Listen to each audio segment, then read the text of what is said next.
So my name is Beth Eisensee, and I am the Assistant Director at International Student and Scholar Services. I'm really happy to be here with all of you this morning.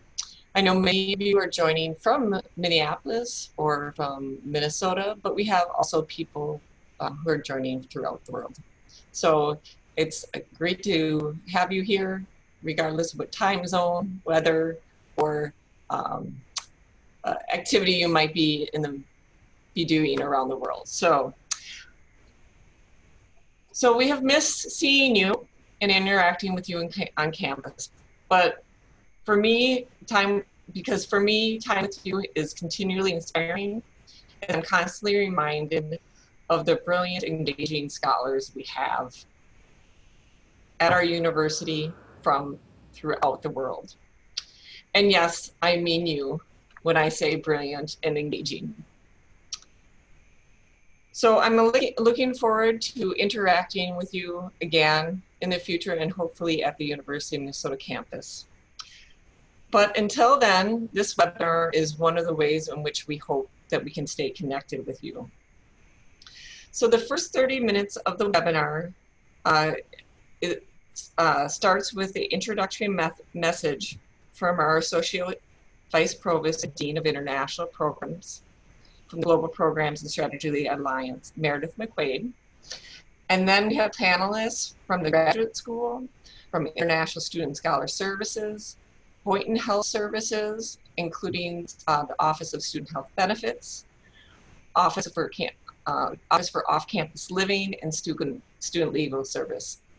So we have a lot of people here who are very well informed and can give you an update about where things are at right now.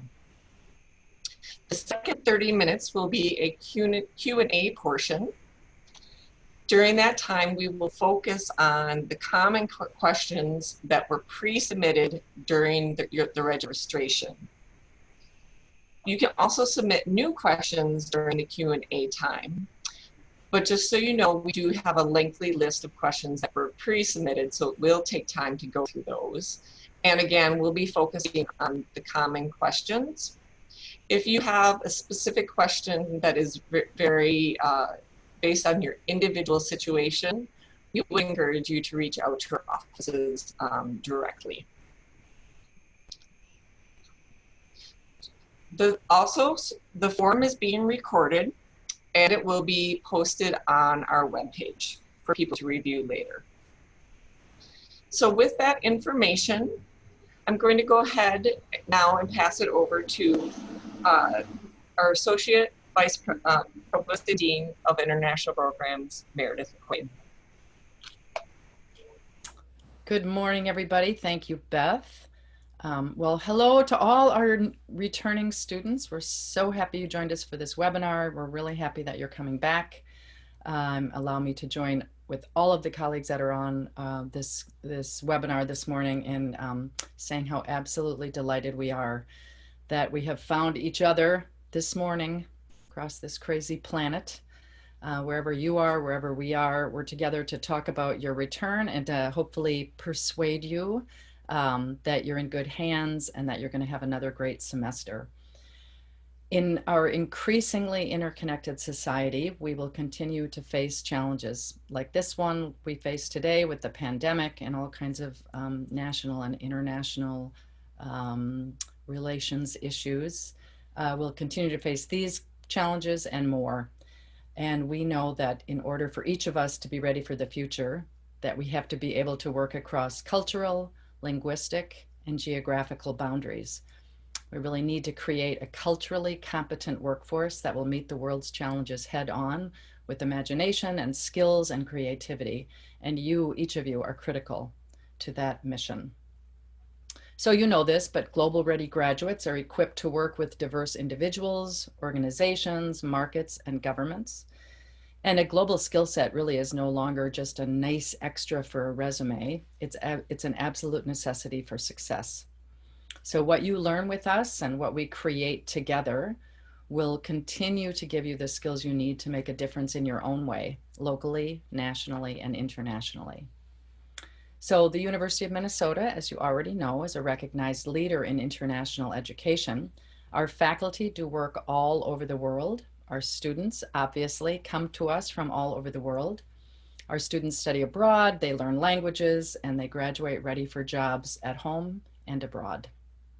So I'll just remind you that this university is ranked in the top 30 among research institutions in the United States for the number of international students here in the Twin Cities. We host almost 6,000 international students from more than 100 countries. You're incredibly important to our success and to the education we provide our domestic students as well. And you may know this too, we have a very strong reputation in study abroad, ranking in the top 10 among research institutions in the number of students who go abroad on credit-bearing programs.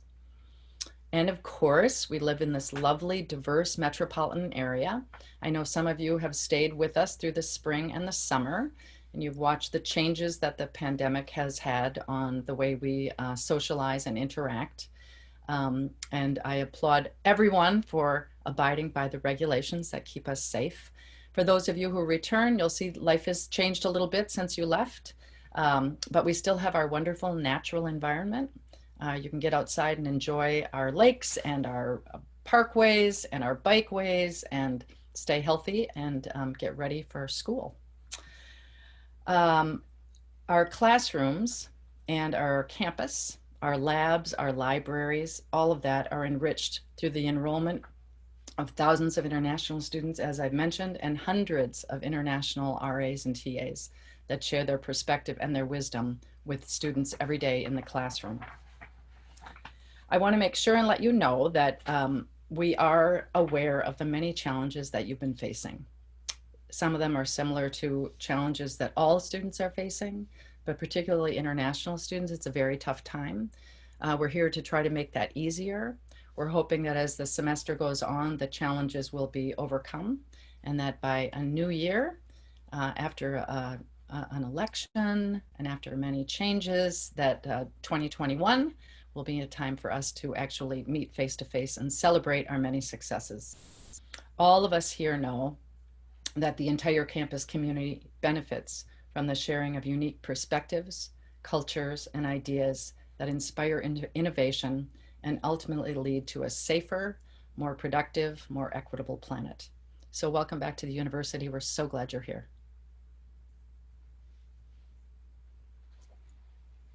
I will pass it off to Noro. Hello, everyone. I'm Nuru Andrea Manalina, and I think most of you know me through the emails that I've been sending. So if you don't know me, I'm Director of Academic and Professional Development for the Graduate School, and I'm here with colleagues from the Graduate School to provide you updates on things that are happening in the Graduate School. So we have Dean Santier, who's Director of Admissions, and Shar Voigt, who's Director of Faculty Affairs. And so I will hand it over to Dean. Thank you, Nuru. I have one update, and I'm pleased to report we got this news yesterday, confirmation that international students that are not in the country, in most cases, will be able to be funded for their grad assistantships, their research or teaching assistantships, traineeships, et cetera. And that is fantastic news. There's still a lot of work to be done on this front. But as we went into the summer, we were not sure if this was going to be possible at all.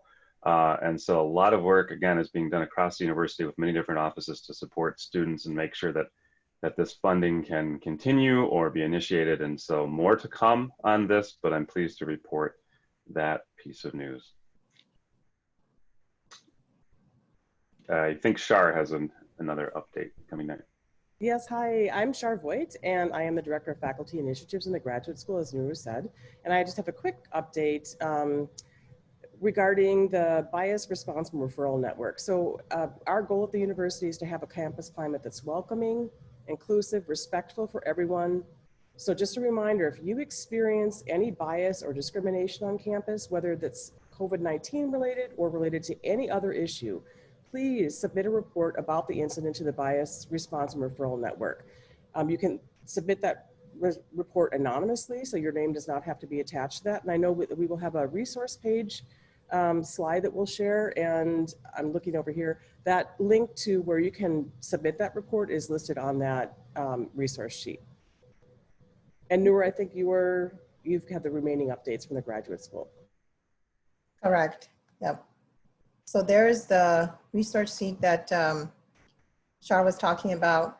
For those of you who will be international teaching assistants, we'll have TAs for the fall.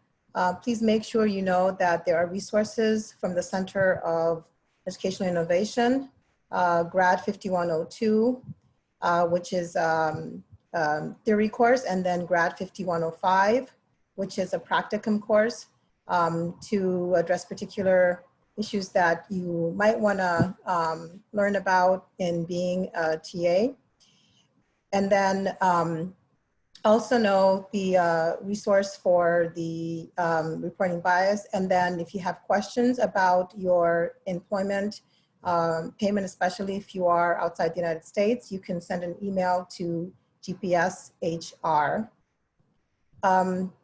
Also important to know, once again, I'm having some problems here, that we have graduate school resources for academic and professional development. For those of you, you should have gotten communication from Dean Lanyon about our Gear Plus, which is a collection of online resources.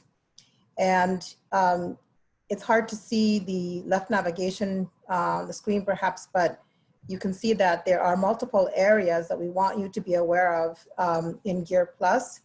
You can find resources related to transferable skills for whatever kind of career you're interested in. Your writing and research, networking, job search, communicating with your advisor and others. And we encourage you to explore this since you have opportunities to build upon the skills that you have currently, work with your individual development plan or IDP to determine the route that you want to take for future career options. And just know that we are updating Year Plus over the summer, and we're going to have a section specifically for international graduate students related to career options, how to communicate and promote yourself within the American context for the job search, writing, and a variety of different areas. So please go back to Year Plus often and look for updates and make sure you're familiar with this site to help you with professional development and your research and your writing at the University of Minnesota. And you can always contact us if you have any questions, but we just really wanted to make sure that you are aware of this tool that the graduate school has put together for graduate students and postdocs. And with that, hand it over.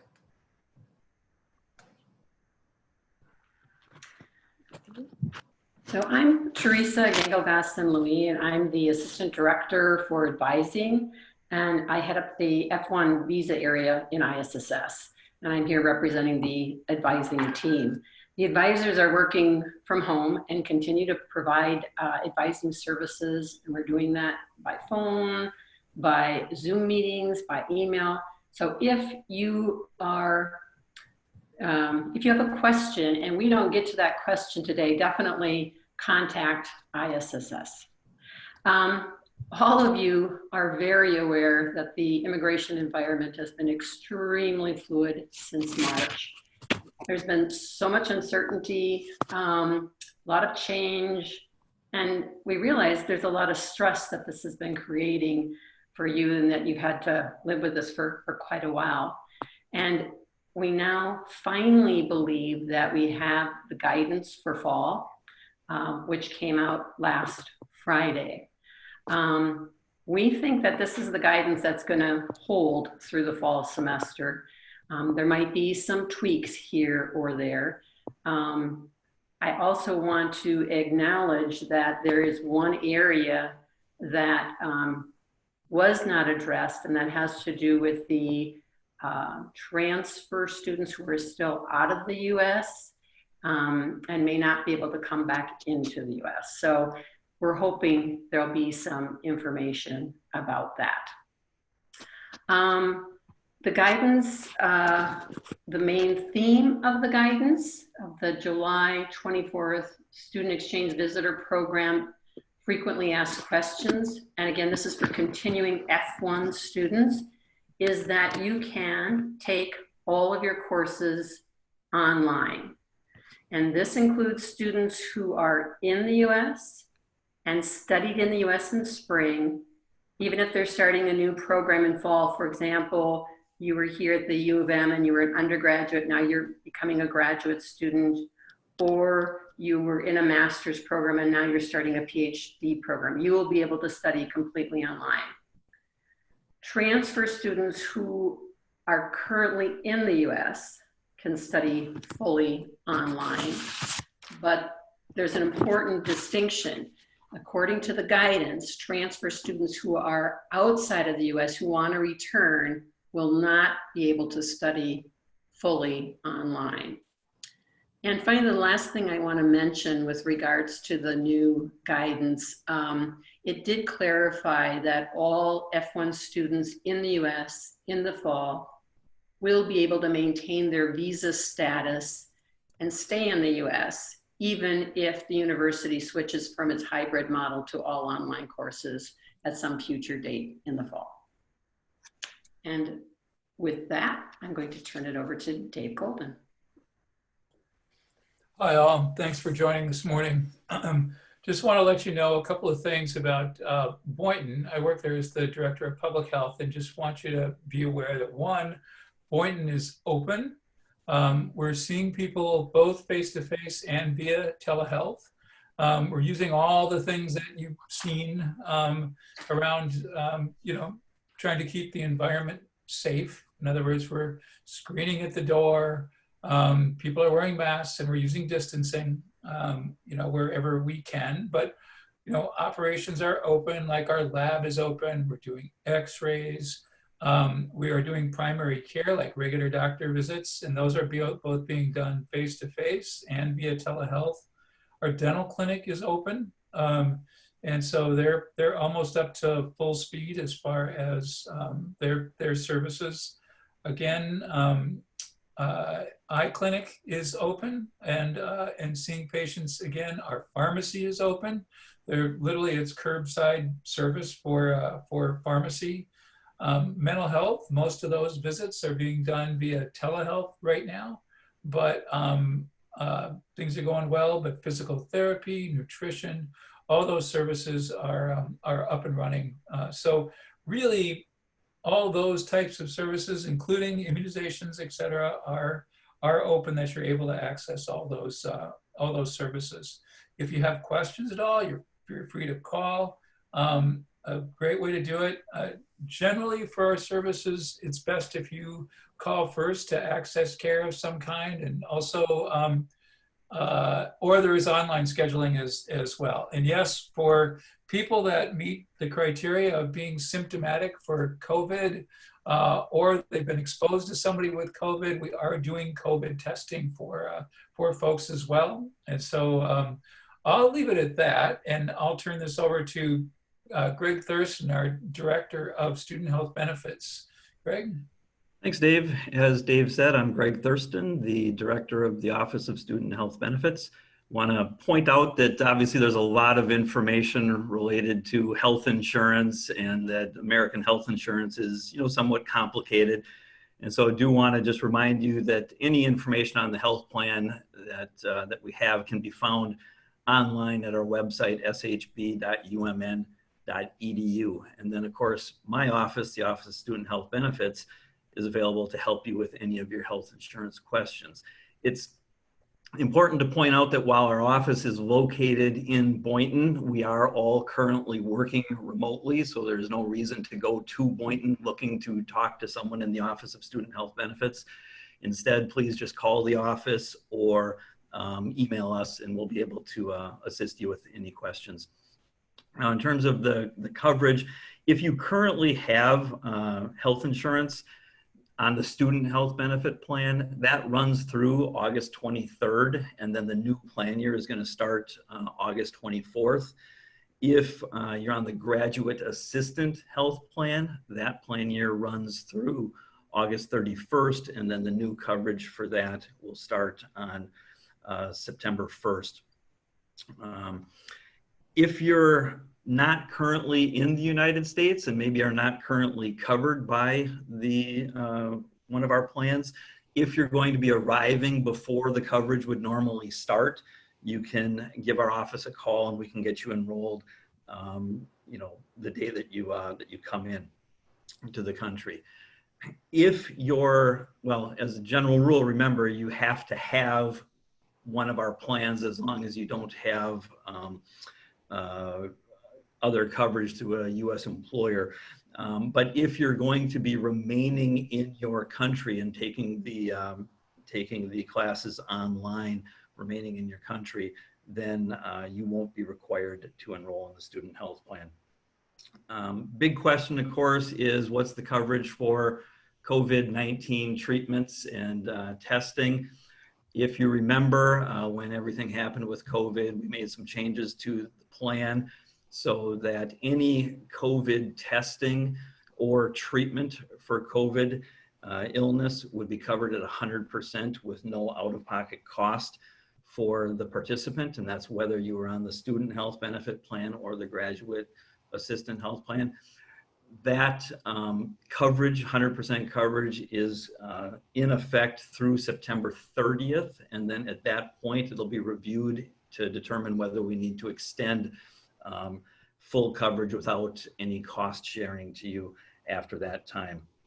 I do want to point out that with the student health plan, it's normally in your best interest to get services at Boynton, because remember, the way that it works is that your student service fees that you pay tend to cover most of your out-of-pocket or most of the non-insurance covered costs at Boynton. If you end up utilizing a provider outside of Boynton on the student health plan, you're generally going to be required to pay 20% co-insurance up until you reach the out-of-pocket maximum of $6,250 for the plan year. A big thing, of course, is telemedicine, and on our plans, all the plans, the student health plan or the graduate assistant health plan, Blue Cross has what's referred to as doctor on demand, which is a telemedicine type of visit. If you utilize doctor on demand, that's available for very limited copays. And then also right now during the pandemic, they also are covering other telemedicine visits from non-doctor on demand providers. So that could be an option for you. And at this time, I'll turn it over to Kendra, who's going to talk about housing. Hey, welcome everyone. I'm so happy to be able to share some resources with you.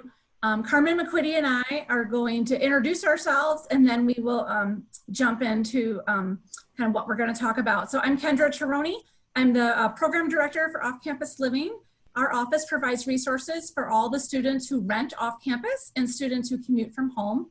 Our office is over in Appleby Hall. So if you want to hit the next screen, I think it should have that background info there for the off-campus living. The first slide, if you can go back at the, Anna, if you could back up, I think 3 slides. Oh, we're moving around all over the place there. Okay, so yeah, so we provide resources to students, and we're located in Appleby 17. We are working remotely right now, so the best way to reach us is via our email at ocl@umn.edu. We have lots of great resources available on our website. We strongly encourage you to go there and read over it. Primary things that, that you'll be finding of use would be our renter education area, the roommate finder. We also provide resources for students to get involved in volunteer opportunities near campus, getting engaged in the neighborhood and some programming and things like that. So Carmen, if you want to introduce yourself. Thanks, Kendra. And if we could advance to the next slide. My name is Carmen McQuitty. I'm a lawyer at Student Legal Service. Our office, some of you have already interfaced with.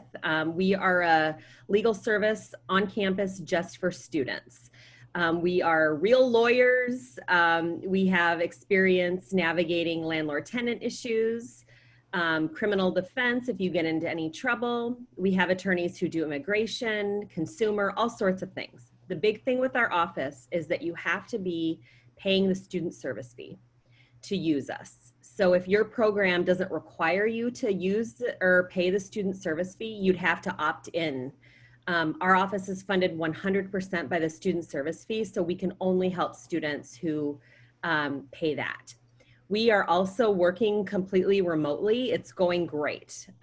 We can see students over the phone or Zoom really quickly. So you can always email us or go to our website to schedule an appointment. And I'll talk more specifically about leasing issues that we're seeing right now. Kendra, I'll turn it back to you.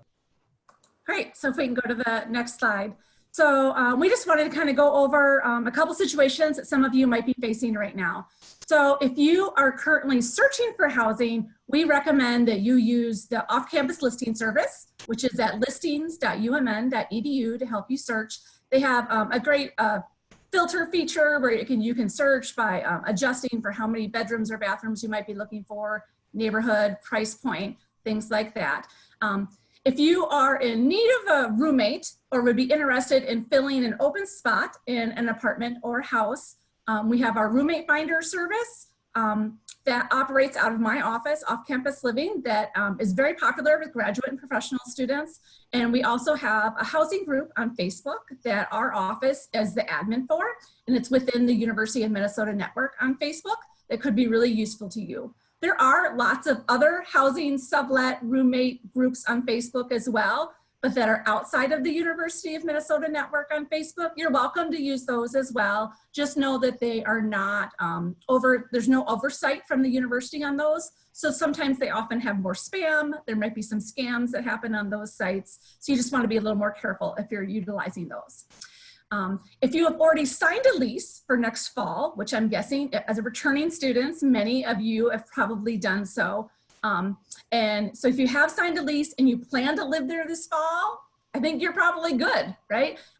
We want to encourage you to follow our social media, which is at Off-Campus Gopher on our social media platforms for great tips and resources. Now, we've been getting lots of questions about students who have signed a lease for fall, and you probably, did that a few months, in the last few months, or maybe even last fall. But if you are struggling to get to campus, like you are finding difficulty that you're either because of visa access issues, not able to get interviews, or you have travel restrictions from your country that you're not going to be able to physically get to campus, you may be able to get your lease canceled, and that's good news. And so we encourage you to contact your property manager directly to see what they require for that. But we've been doing meetings every few weeks with landlords in the area, trying to get a sense of what's been going on around COVID-19. And for students who have a signed lease that are not physically able to get to campus due to visa difficulties or travel restrictions, majority have said they will be releasing students from those contracts. They may try to encourage you to get documentation of that. And so we've been working with ISSS that they are going to be able to provide a letter to verify the troubles you're having getting into the country, and your ISSS advisor would be able to provide you that letter as proof of your difficulties, which you can then provide to your property management to enable the breaking of that lease. If you want to break your lease but are doing it for personal reasons, things like not feeling safe in the United States because of our high rates of COVID-19 that are happening, or because of your family's personal preference for you to come home, in that situation, it's going to be very difficult to break the lease. And we are finding that property managers are telling us they will not be breaking leases for those reasons. So I'm going to pass it over to Carmen again to talk a little more about what to do in that situation. Right. We've seen since May over 100 students who have contacted Student Legal Service trying to break their lease because either they're living in their family's home or can't make it back to the US.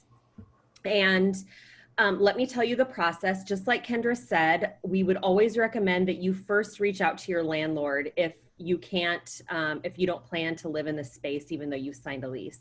The thing to know about a lease is that it's a legally binding contract in the United States.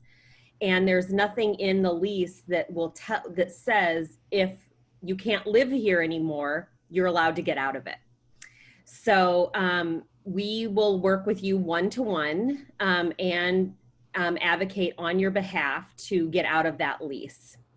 The other thing that we will do is counsel you about the consequences if you choose to not make payments. One thing I can tell you is that a concern becomes for international students who have a visa, if you incur a debt in the United States, it's sent to collections or something like that. We become concerned about your visa status and obtaining a future visa or coming back to the United States. So there are consequences if you decide to walk away from a lease. And before you would do anything like that, please contact us so we can give you some advice. And again, I'll circle back around to, we can help with lots of other issues.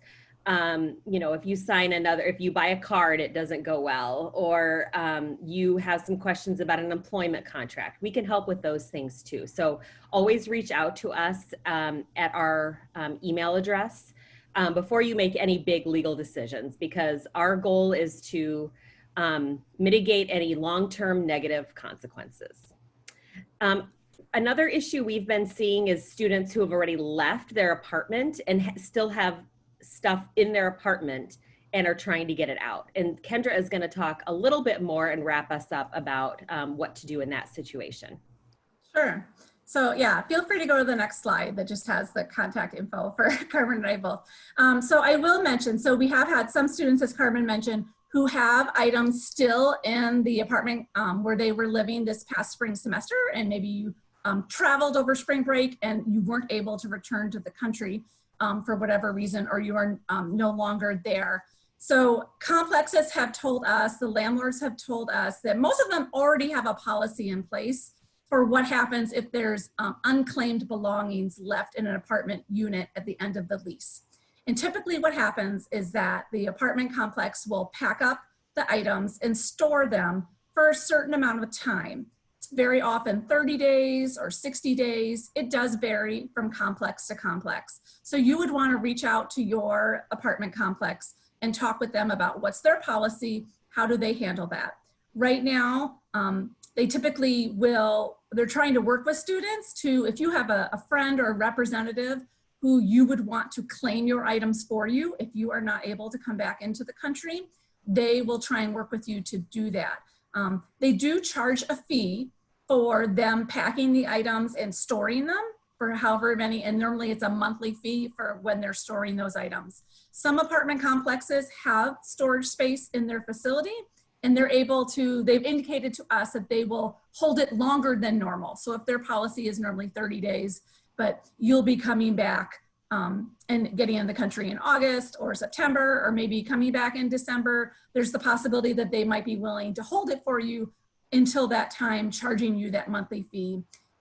Many of them have said they don't have space to do that, and so they prefer to work with students to get those items picked up sooner, if at all possible. So if you're having trouble negotiating that with your property manager, that would be a situation where Student Legal Service could help you again in that way. So I do just want to highlight, we did put on our social media contacts on this last slide for us. Again, please reach out to Student Legal Service, to Carmen, and there's many staff there that can help you with a variety of issues. Our office and off-campus living, we are here to help. Renter education is a big piece of what we do. So any questions you have about your housing search, finding housing, or whatnot, we're happy. Just reach out via email and we can set up meetings for video or phone. Thanks so much, and I'm going to pass it back to Beth.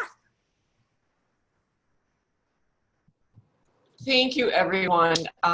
So we're going to go ahead and switch off the PowerPoint, in this, we're going to do our question and answer session. I just want to say a huge thanks to all the panelists of coming together to provide information to the students, to our grad and professional students. I was up last night at 10 p.m. Working on this, and I saw many people in the document, so I know that you are trying to get information, determine what that information means to our students, and then trying to turn around that information so that everybody has access to it. So that is part of what we're doing right now, is sharing that information. So a reminder to all the participants, you can submit questions also. We ask that you do it through the chat so that we can kind of track through the chat what your questions are. We're going to go through the ones that were pre-submitted first, that are the most common. If you wish to submit an anonymous question, you can submit it through the Q&A. Again, I only want questions that are anonymous, like you don't want us to know who you are, which is completely fine, then use the Q&A. But otherwise, please use the chat feature. I'm going to be asking all of the immigration questions to Teresa, and you have a lot of questions that were submitted that are non-immigration that Nuru will be asking the panelists, and so we'll be taking turns between immigration and non-immigration questions. So we're going to go ahead and begin. Nuru, could you ask the first question? Sure.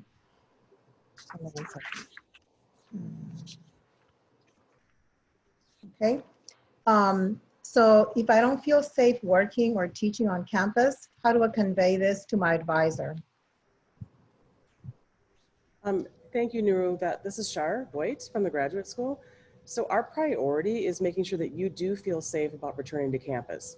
If you don't feel comfortable returning to your in-person teaching or research obligations, your first step should be to share these concerns with your advisor and discuss with your advisor whatever accommodation options are available to you related to your coursework, your teaching or research responsibilities. The most important message about this is that you should not be pressured to return to in-person activities if you have health and safety concerns, and there can be no retaliation in any form for you making this choice not to return because you don't feel comfortable with that. If you do feel pressured to return to campus, you can do the following. I would suggest the first step would be to talk with your GPC, your graduate program coordinator, or the human resources representative in your department or program to express your concerns, talk with them about what your possible next steps might be. If there's a reason why you don't feel comfortable going to the GPC or your program or department HR rep, the other option for you is to go to the Student Conflict Resolution Center. And I know, Noor, I believe on the slide you shared earlier, there was a link to SCRC if you don't have that. So consultants and staff at SCRC can help you explore additional options, talk you through what options you have, guidance around what your next steps might be, including working with an employee relations consultant that is assigned to your college or unit. But the message really is, this message has been reiterated by President Gable. You should not be pressured to return to in-person activities if you have health and safety concerns for this fall. Thank you, Shar. So now the next question is for Teresa, or all my questions are for Teresa. One of the main questions we've been getting is, I have not been able to make a visa appointment. What should I do if I want to return to study in the US in the fall? You're muted. I knew I was going to do that. Sorry about that, folks. So for this question, it's really going to vary depending on where you are in the world. Embassies and consulates have begun opening up, and it's just a matter of checking their websites and the appointment slots that they're listing. They're changing, I'm not going to say daily, but frequently. And so it's really something that you do want to go back and check. And in some locations, it's going to be really hard. Maybe there will not be appointments until October. And so then you just have to make up your mind, do you want to study remotely from home this semester, or perhaps take a leave of absence?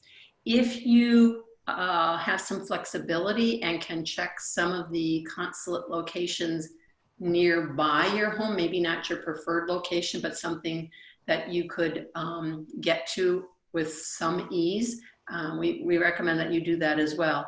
The other thing to be aware of is that you can inquire about applying for an emergency visa as a student.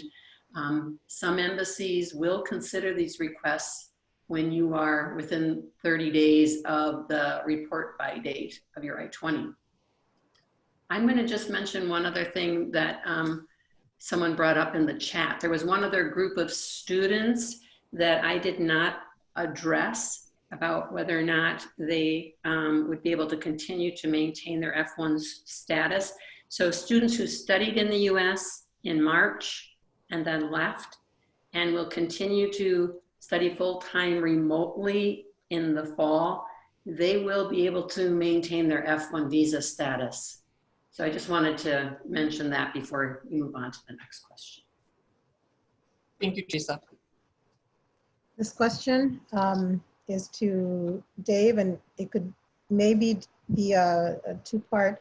A brief question about what is the current situation in Minnesota in terms of the COVID, and then do students need to be quarantined after traveling into the US? Yeah, I can cover those. So the current situation in Minnesota is, yes, we do have COVID here. Cases are continuing to rise. Of the people that are tested, about 5% end up testing positive for COVID at this point in time. We are expecting that to continue to rise somewhat as some of the restrictions had been lifted earlier. At the same time, the death rate is staying relatively low compared to what we saw in the spring. And a lot of people that are like older adults are making up the larger percentage of the cases right now. And those are, a lot of them are associated with social interaction and in public places, as well as some like families, groups getting together is where the infections are in large part are coming from. The quarantine, the CDC guidelines out there are for a 14-day quarantine upon arrival to the United States. So the question becomes, what does that mean exactly? So that means, like, again, we're still all doing masking and distancing, but this also means that staying home is a good thing to do. It's indicated in this case, and having your own room is also important. However, we know that people are going to have certain needs, like, can you, if you need to, go to a grocery store or go out to buy food or something? Yes. Or you need to go to a pharmacy to pick something up? Yes, those things can be done. And also the question comes up about public transportation. The guideline is, I can't use public transportation, I'm not supposed to, but we do understand that sometimes that's your only course of action. That's the only thing that you can do. So yes, you can do that. Like if you want to take a Uber or a Lyft or distance from people, that's all understood that there's some necessities that simply need to happen. And quite frankly, the risk for people that are traveling internationally in many cases is lower than what we have domestically right now too. So just sort of keep that in context is the other thing is in your own mind as well. The other question is that's tied to this is, are we testing people that need to return to their home country? Like some home countries are requiring tests. The United States does not require tests when you come in at all, or any kind of physical exam at this point. And the answer to that question of can we provide those at Boynton is we don't know yet. We are trying to get permission to do that. Right now, the guidelines for testing are to test people who are sick, who have symptoms, or people who have been exposed to known COVID cases. And so those are the high priority ones. Testing is still hard to, I wouldn't say hard to get, but for some people it's hard to get if you don't fit those two categories. We are trying to work with a lab to set that up so that we can do that in the future, and we'll just have to stay posted on that. So I'll stop there. Thank you. This question is for Kendra.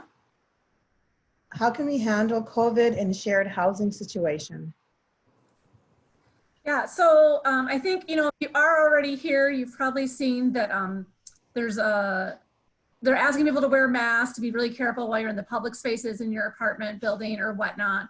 What the discussions we've been having with the local landlords, what they are encouraging people to do, and as you look at the CDC guidelines, which we really rely on heavily for the advice that we're providing to students, if someone is diagnosed with COVID within their apartment unit, they are encouraged to isolate within that unit. And so if you are in a single bedroom, it makes it a lot easier to do that, right? Which is convenient. If you have a private bathroom, you're great, right? You have the single bedroom, private bathroom, that would be ideal. But we know that is not the case for a lot of our students. So if you do have a shared bedroom space, ideally the roommate who is not sick would perhaps maybe move into a different bedroom with other individuals or start sleeping on the couch to enable the one person who is sick to isolate in that space. If you have to share a bathroom and an individual does have COVID, the CDC guideline is that individual, if they have to share, that they should clean that space every time they leave it. Now, certainly as someone gets sicker and sicker, that may not be an option. So that's something where there are occasions where, you know, people might be encouraged to find a different location to self-isolate in instead of in the apartment. And that can be difficult for our students. So we have in discussions with the landlords, some of the landlords may have some empty units in their apartment complex that they would be able to make available to help students self-isolate or to help, you know, a roommate that needs to move out of a space for the, you know, a 2-week quarantine or while someone is sick. And so we, if that's the case where you feel like you need other space to go to make the situation workable, we encourage you to reach out to your property management team, your landlord, and discuss that. So hopefully you're able to do it on your own within, but that is a possibility. So that's what we know at this point in time. There are, like CDC does have guidelines for if you're forced to share a room and you're not able to separate, that it's really important for individuals to sleep 6 feet apart from another, to alternate, you know, to have one person sleep head to foot and the other sleep foot to head so that their faces aren't facing, to try and put you know, a piece of fabric hang between the individuals. That's a little extreme. We're hoping that students will be able to work with each other and maybe one person moving out to make it a quarantine isolation situation easier in that way. I hope that answers the question. I saw a question come up in the chat that someone asked if they were moving into their apartment complex later than when their lease date starts. So if their lease starts in late August or September, but they're not able to come to campus until October, if that's the situation, you should definitely reach out to your specific landlord and talk with them about them holding your space and that you would still be paying rent for the time when the rent starts to accrue. Even if you don't arrive till October, you would still be paying rent for that late August and September time, but that they would hold your space and not give it away in that way and know that you'd be picking up those keys later. Thanks. Okay, thank you. And Carmen, you touched a little bit about this, but maybe just to reiterate, there's a question about student not paying the student services fee, but paying the international student fee. Are they still eligible to use the student legal services? They would not be. They have to pay the actual student service fee. Okay, thank you.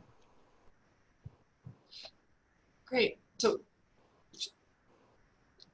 So Nora, I'm going to go ahead and ask an immigration question. Let's go. Okay, because we have a lot. So anyway, Teresa, so I'm asking, my passport and visa will expire before I'm expected to graduate.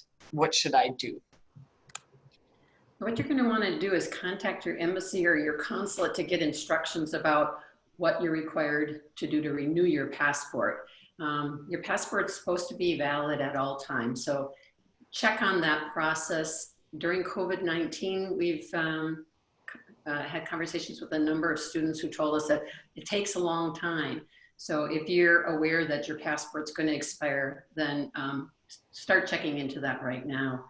The only time that you need to have a valid visa is if you're outside the US and you want to come back into the country. The visa is your entry permit. So once you've entered the country, it's okay if your visa expires. While you're in the US, it's your I-20 or your DS 2019. Those are the documents that have to be up to date.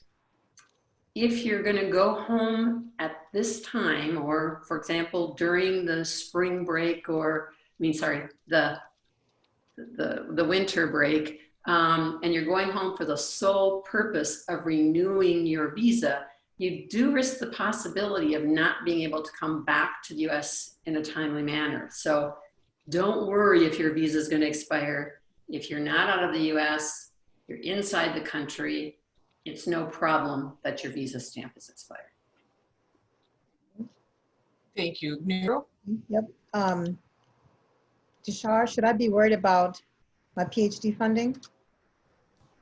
Thank you, Nero. So as Dean Santier said earlier, we as an institution are really committed to meeting the obligations of funding for our international student employees, our fellowship holders, and this applies to both new incoming students as well as you as current students.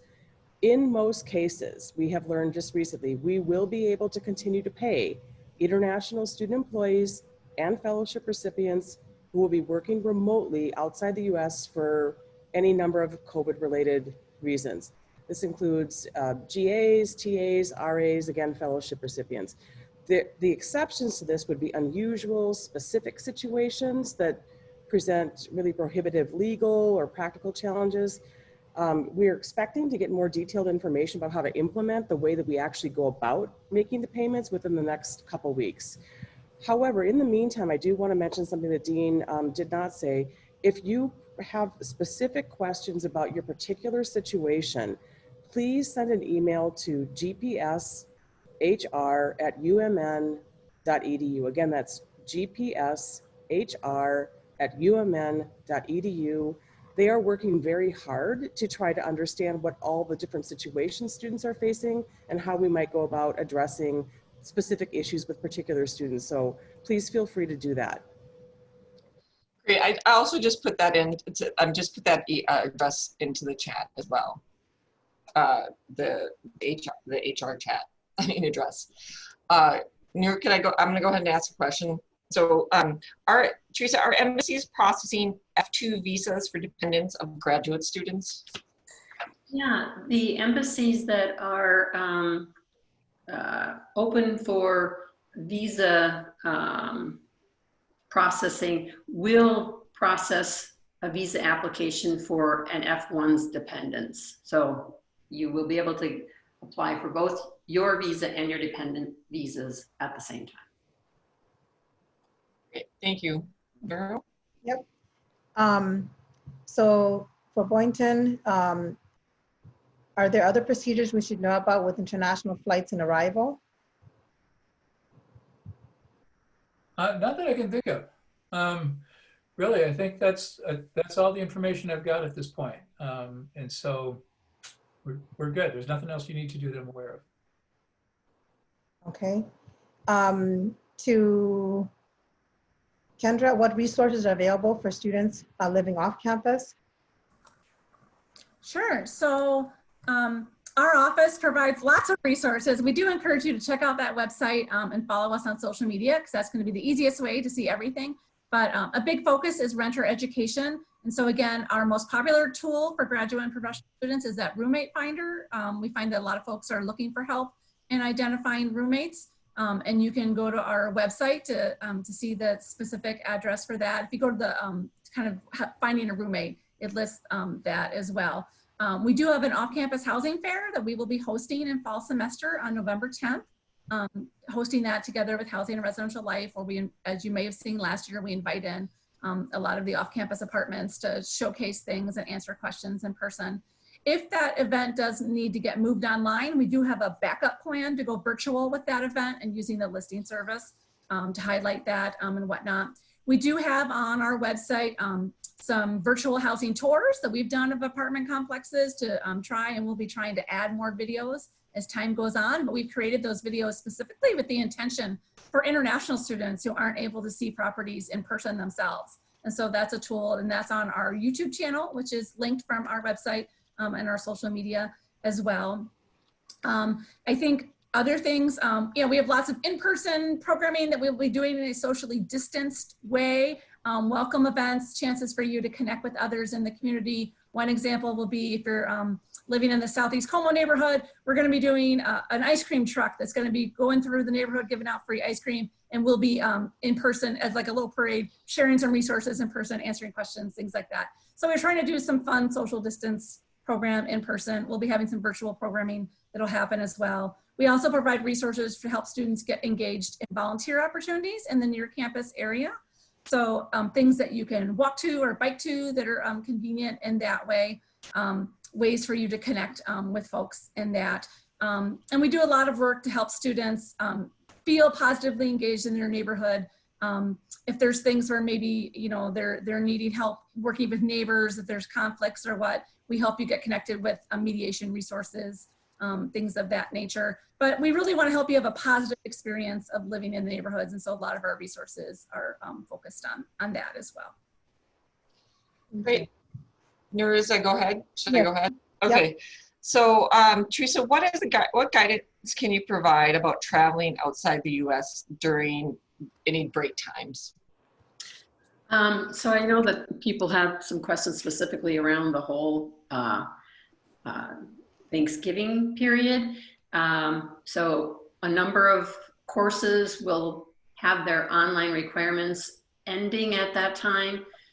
Students may want to check with their instructors to make sure that their courses will not have any additional in-person requirements. But students who want to go home certainly can do so, but it's really hard to predict what the world conditions will be like as they relate to COVID-19 at Thanksgiving, at Christmas, next spring. As the time gets closer, we recommend that you check out travel restrictions, flight availability of visa appointments if you're going to need a visa appointment.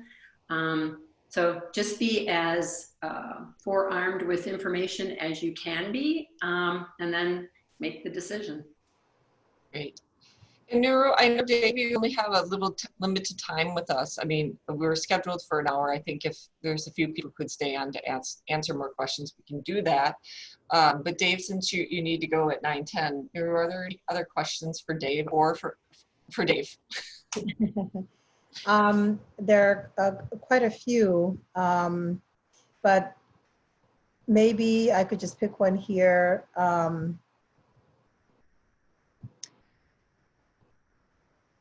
What are the physicians, how are physician physical exams and dental cleaning appointments being handled right now? So I'll hit on a couple of them. So that I think are particularly important. So right now, you're right, dental procedures are one of the riskier type of procedures, mostly for the staff, not the person, let's say that they end up having COVID, that's a patient. So the staff is all wearing full PPE, so mask, face shield, gowns, everything's in place, and they're minimizing procedures that need to, where stuff is becoming aerosolized, where debris is coming out into the air. But they're just well protected by masks and face shields for dental care. And that has been practiced. They've been working very hard on that and practicing and making sure that everything works. I was a patient up there myself, and it was really, really well done. I was happy with the way they were handling things. The other question that comes up pretty frequently is, what happens if I'm sick? What do I do if I get symptoms develop that look like COVID? So the first thing we should do is make sure that you isolate at that point.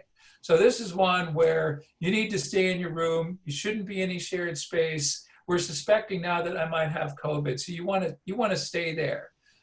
With the exception of, you should also get tested.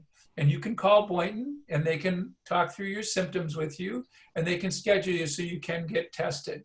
But from that point on, you will still need to stay isolated for at least 10 days and then at the end of the 10 days, you should have also had 24 hours with no fever. and then your isolation period is over. But you really do need to be isolated. You shouldn't go out other than to say get a COVID test. Other than that, you should be isolated. And so, like Kendra was talking about, it's really good to think about this ahead of time and have a plan, and also to talk to your roommates ahead of time about what are we going to do if one of us gets sick, and then maybe one step further, what are we doing to prevent getting sick? Have that conversation ahead of time too. Like, am I going to allow guests into my apartment? What kind of social lives are we going to be living? You know, because if one person gets sick, chances are good the other people are going to have been exposed and will need to quarantine as well. So just have those conversations and think it through a little bit. So that can be a challenge sometimes too. Okay. Thank you, Dave. Beth, do you want to do an immigration one, or should I? Well, I'm just going to do a quick check-in. So we planned for an hour. I just, maybe from a show of hands from our presenters, if you can just raise your hand if you're able to stay on a little bit longer. Okay, great. And thank you, Greg. So I think, Dave, before you have to go, is there anything else? I think one thing that would be helpful that people are wondering about is, what is it going to be like on campus when I come back? Like, what are the safety measures? Is it going to be safe on campus? So two things. We can't make, so we're having people come back to campus and they're living in the res halls, et cetera. And we understand that there's a good chance that we'll still have COVID cases on campus. That's a distinct possibility. That's why we're doing testing and contact tracing in order to keep that to a minimum, to try and contain it, that we understand that's going to happen. Now, that being said, classes are all exercising masks and social distancing when you need to show up on campus. So everyone's required to wear masks whenever you're particularly inside, but it's a good idea as well as outside to wear masks. It's a great practice, and to keep socially distancing. It's a great way to stay safe. About 70% of the courses are online at this point, so there's still a lot of online classes. There'll be, it's hard to say exactly what it's going to look like on campus because we haven't done this before. A lot of us think it's going to be fairly quiet, like not a lot of traffic on campus, but certainly a little busier than it is, this summer or what we saw this spring when we basically closed down. So it's a good question. But the biggest thing we can do to help minimize the spread is to use that social distancing and masks. Great. Thank you, Dave, and thank you for joining us today. So we'll go ahead and go back to our process of asking questions, immigration, and then the non-immigration question, trying to get as many as you can. And as someone suggested in the chat, maybe we can think about what other ways we can communicate and if we would do this again for you. But we'll get to as many as we can at this point. I would just ask the presenters that if you have to leave, which is fine, please let us know so that we can finish up on your questions. So the next visa question is, and then we had a lot of questions about this, which is what are ISSS's recommendation for OPT given recent immigration updates? So there's been a lot of talk about either revising or getting rid of OPT, CPT, STEM OPT, but these benefits are still available. The new guidance didn't really do much to change them. The current administration, where there has been a lot of this talk about getting rid of these benefits, basically there's 5 months remaining, which means there's still some time, but it's not a lot of time. And so we may end up seeing some new rules or guidance, still before the end of the year. I do want to say that there were a number of Republican senators who recently wrote a letter to the president in support of OPT, highlighting the benefits to the economy. And so to me, there are some hopeful signs out there that maybe we'll make it through the end of the year without changes, but it's anyone's guess. Okay, thank you. Tushar, does 8444, the doctoral full-time equivalent, registration fulfill the in-person instruction department requirement for ICE? Yes, it does. So the short answer is yes. 8444, the doctoral FTE registration does meet the in-person instructional requirement for ICE. There are additional options as well, including directed studies, master's and doctoral thesis credits. So the recommendation would be that you talk to your faculty advisor and or your graduate program coordinator to talk about what the options are available to you and what might be the best way for you specifically to meet the in-person instruction requirements. So, but yes, 8444 does meet that requirement. Thank you. To Carmen, do we have to return the stimulus check if we have been taxing as an American? I do not, our office doesn't really consult about tax issues, and I'm not an expert on tax law. So I honestly don't know the answer to that. I'm sorry. Okay, thank you. Does she know ISSS is not either? I think it would be best to check with an accountant. Okay. So to Greg, does health insurance cover COVID testing and related costs? Yes, it definitely does. The health insurance covers COVID testing, related costs. There's no out-of-pocket cost to the participant. I do want to clarify that that is currently only scheduled to go through September 30th. And so as of October 1st, while those things would be covered still, it could be subject to the co-insurance or deductibles associated with the plan. So until September 30th, absolutely no cost to the participant. And then at that point, it'll be reevaluated to determine whether that no cost for the participant will continue beyond September 30th. Okay. And if they're outside the country, do they need to pay for health insurance, Greg? Yeah, I mean, if you're outside the country and on one of the health plans, we do have coverage for it. So it would still be covered. The thing that you have to understand with that is then you're basically getting your claim. You have to submit it to Blue Cross, and then they will do a reimbursement to you.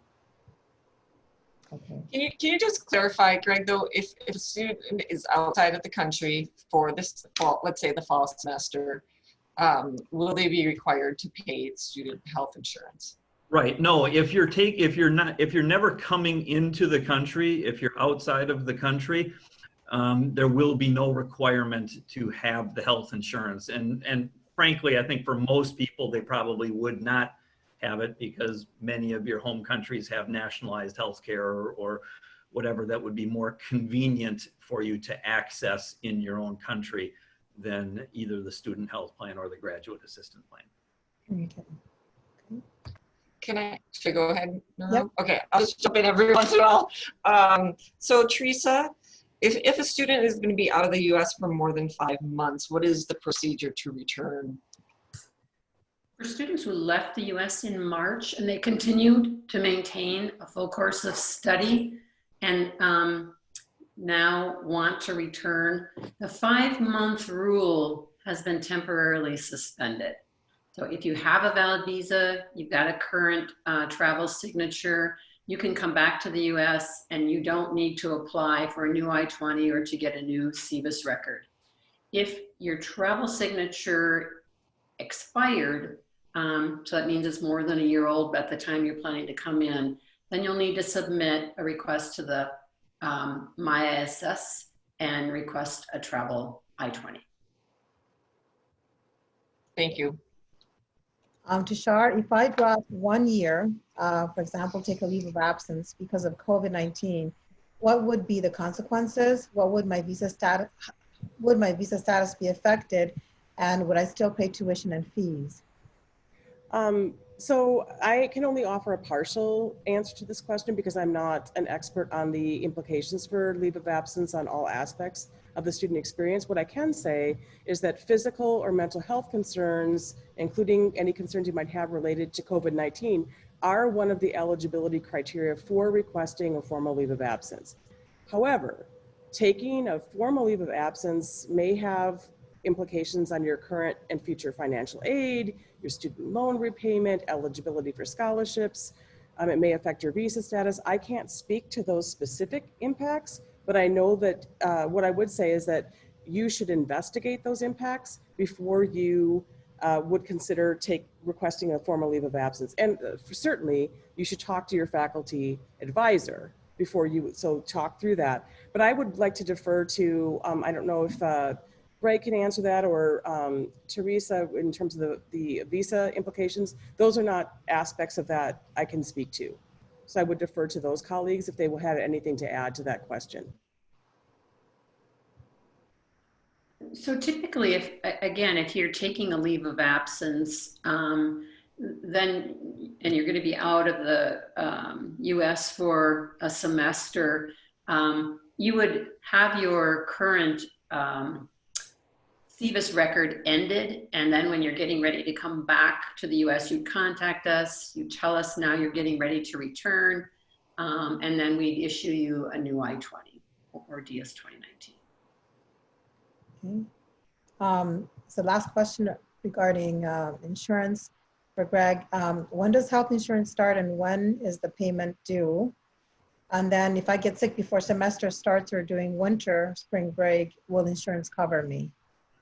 Yeah, so the start of the health insurance, I guess one question is, if you're currently on the health insurance, you're currently covered then, and the new plan year will start August 24th if you're on the student health benefit plan, or September 1st if you're on the graduate assistant plan. So that's when the new plan will start, or the new plan year. If you're not currently on the one of the plans, then those are the start dates for the coverage. If you arrive in the country earlier and need coverage prior to that, you can contact our office and we can get your coverage started right away so that you are covered for, the week or two before before those come.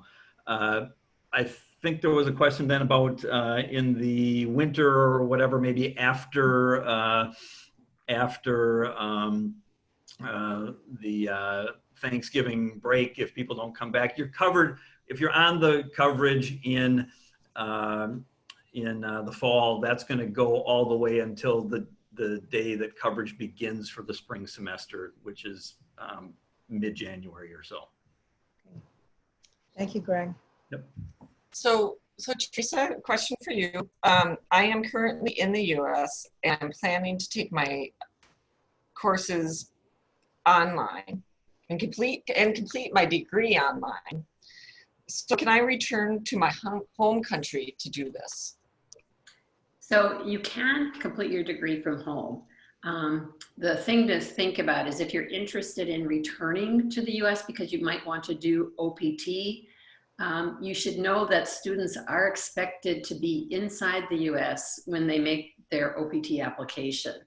So if you're applying from outside the US, USCIS may not accept your application, so there's a risk. And so you need to kind of consider that. If you're interested in OPT, you can go ahead and finish from home, apply, but just know that it's possible the application could be denied because it was submitted from outside the US. And there's really not much of a way around that. And just so people know, I think this was a good question. What is OPT? Just to clarify what we're talking about. So Teresa, can you share kind of what OPT is maybe for people who are just starting? Sure, maybe for our panelists. Most of the students are likely to know what OPT is, but OPT is optional practical training. And when students are nearing the end of their degree program, they can apply to work in the US for a period of 12 years to gain practical training related to their program of study or their degree. 12 months, not 12 years, right? Oh, did I say 12 years? Yes, not 12 years. That would have been a big change. No, not 12 years. Sorry about that. That's okay. Thanks for catching that, Beth. Yes. Go ahead, Nuru. Yep. So that concludes the non-immigrant immigration questions. I wonder if we can continue with immigration questions because there seems to be a lot more. Sure. Yeah. Sure. And two, I think, someone just wrote in the chat, 12 years, yay. Yeah. Oh, Teresa, you're going to be in trouble. So I think we can continue with the immigration questions. If others need to log off, please go ahead and do so. Teresa, are you up for a few more questions? Sure. Okay. Maybe more benefits, who knows? So you're welcome to stay on, panelists, but otherwise we'll continue with some immigration questions. So now we have quite a few left, and I'll just go through them, which is, how has the new situation changed the likelihood of getting H-1B? For H-1B, so on June 22nd, there was a presidential proclamation that temporarily suspended entry into the US until December 31st, 2020, to individuals that were in certain temporary visa categories, and that included H-1Bs. This is the most recent change with regard to H-1Bs. So it was really impacting those people who were not in the US. USCIS continues to process H-1B change of status applications that were submitted in the US. And so again, there's 5 months remaining and things can still happen, but for right now, H-1Bs are still available, and especially available to individuals who, for example, would be applying for an H-1B that is not subject to the priority lists, the priority cap. So individuals that might work for a university, they are still able to have their H-1Bs processed at this point in time. Okay. Thanks, Teresa. Here's another one. The U.S. has issued travel restrictions for my country. Can I return to the U.S. by traveling through another country? You can do that. If you're in a country where the U.S. has restricted travel, you can go to another country, spend 14 days in that country, and then enter the U.S. You want to make sure that you check with that country to ensure that you're able to meet their travel and visa requirements before making travel arrangements. So just do your research before you kind of pursue this plan. Great. So Teresa, I'm just kind of going through the questions on the document, just so you know. Okay. So do we need to apply for a new I-20 even though nothing has changed regarding our program or status? Okay. Yeah, and this question I think is being asked because on July 6th, when the ICE or the SEVP guidance came out, there was a suggestion that all students would have to have a new I-20 certifying that they were going to be in a hybrid program, et cetera. So that guidance went away. So if nothing on your I-20 has changed, there's no requirement that you update your I-20 at this point in time. If you're here in the US, you don't need to worry about that. Great, thank you, Teresa. Okay, the next one is, I heard that the USCIS was planning to do a furlough for their employees in late August. What and how will this affect if that furlough indeed goes through? Okay. Furlough, can you explain? Furlough means that I'll let you explain. Yeah, a furlough would be a period of time when the employees would just not be coming to work. They would be basically a leave without pay is a good way to think about it. They'd still have their jobs going forward, but for a period of time, they could not work and they would not be paid during that time. If USCIS employees are furloughed, it will create a serious backlog for the processing of the applications that they handle. And they are processing OPT applications, STEM OPT, H-1Bs, permanent residents. So it would have some serious impact. USCIS has requested additional funding from Congress. So we're still waiting to hear what will happen. But as of now, at least through August, they are continuing to work, and then we'll find out more later. Great. So this is a big question. What are the new immigration restrictions on graduate students from China? There was a presidential proclamation that took effect on June 1st that banned entry to certain F1 or J1 graduate students from China. And it affects students that have connections to an entity in China that, quote unquote, implements or supports PRC's military civil fusion strategy. So for all of you that knows exactly what that is, then this could impact you.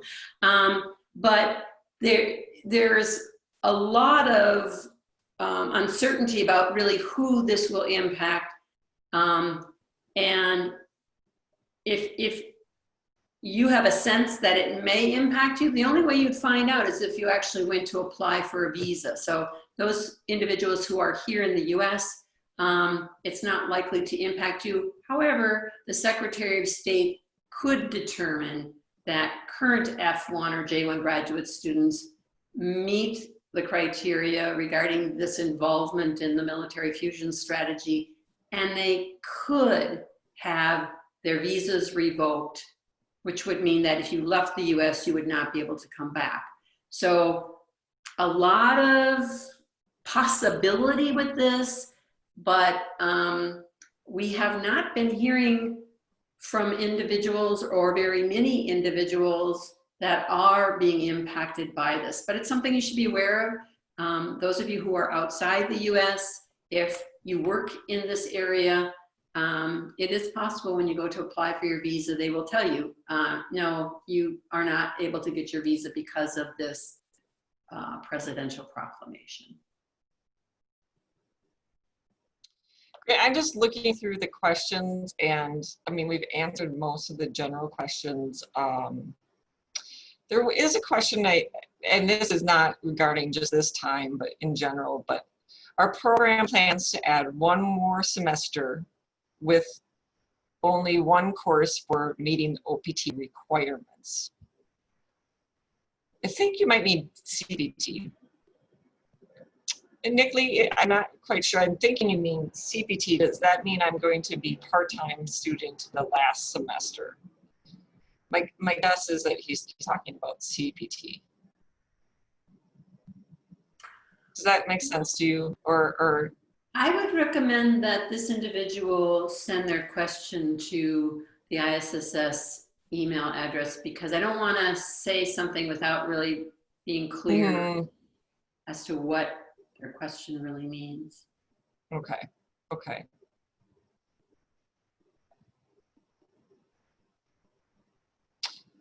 I'm just looking through. I feel like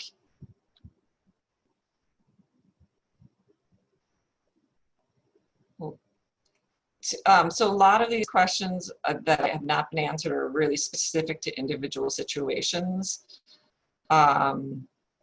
Here's one: can I enter the US if I traveled from Europe as an F1 visa student?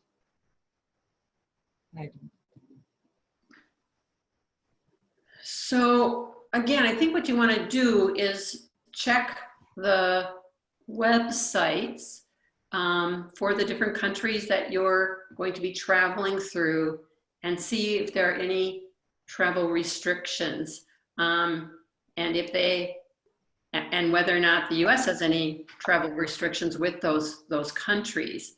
And that's really the best information I can give you, because I don't know which European country you're planning to come through. So that would be my recommendation, is check the websites, make sure that, and when you look at the State Department website, there are no travel restrictions for the countries you're planning to travel through to get to the US. Yeah. Well, great. So we're about half over, hour over, so I think we're going to go ahead and conclude the webinar. I will just say from ISSS perspective that really the two things you should continue to look at is the ISS weekly update. We put a lot of new information into the weekly update. The other place that I know Teresa had referred to before is that we have a frequently asked questions for a document for current students. And if you go to our ISSS website, right away when you open it up, it says Fall 2020. And then there's lists to information and documents about Fall 2020 planning. And that is our first line of updating current students about what's happening and the changes. Teresa, go ahead, please. Yeah, I want to just say one thing. We have a graduate student that works in our office and has been very much involved in all of these discussions that we've been having about what do these guidance mean and what do those guidance mean. And she had mentioned something about how some of the graduate students that she had been interacting with were feeling a little bit frustrated that, you know, they weren't kind of getting more support throughout the university, maybe their departments, et cetera.